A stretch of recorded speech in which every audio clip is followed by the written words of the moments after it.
What's up guys, Perry from Rockville here, and today I'm going to show you how to set up the master slave function for your mini IR4 lights. Now, one way to control several lights without a DMX controller is by using the master slave function. For this demo, I'm just going to use two of these lights here, but I'm going to choose which one I want to use as my master light. So I'm going to go with this guy here. I'm going to go to the master mode by pressing the mode button until we see the display look like this. If it's off, you can use the up or down button to turn it on. And then you can go to the slave lights that you want to set up and make sure that all of them have the master mode turned off. So just like we did with the DMX controller, we're also going to want to set our lights to the same wireless group ID by going to the wireless group ID display here and choosing a matching wireless group. So for today, I'm going to stay on the blue ID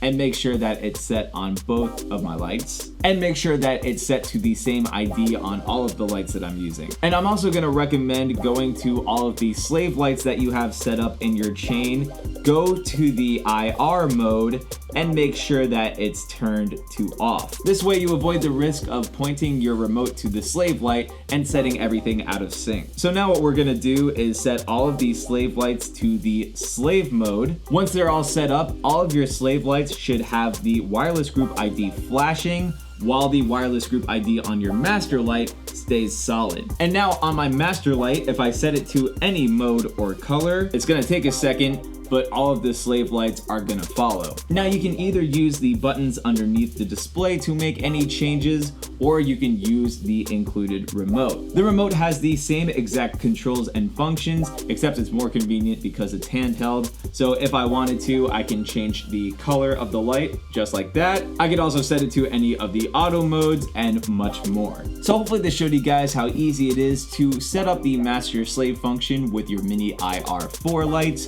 But of course, if you have any questions, comments, or concerns, feel free to reach out to our customer support team through phone or email. As always, I'm Perry from Rockville, and we'll see you guys next time.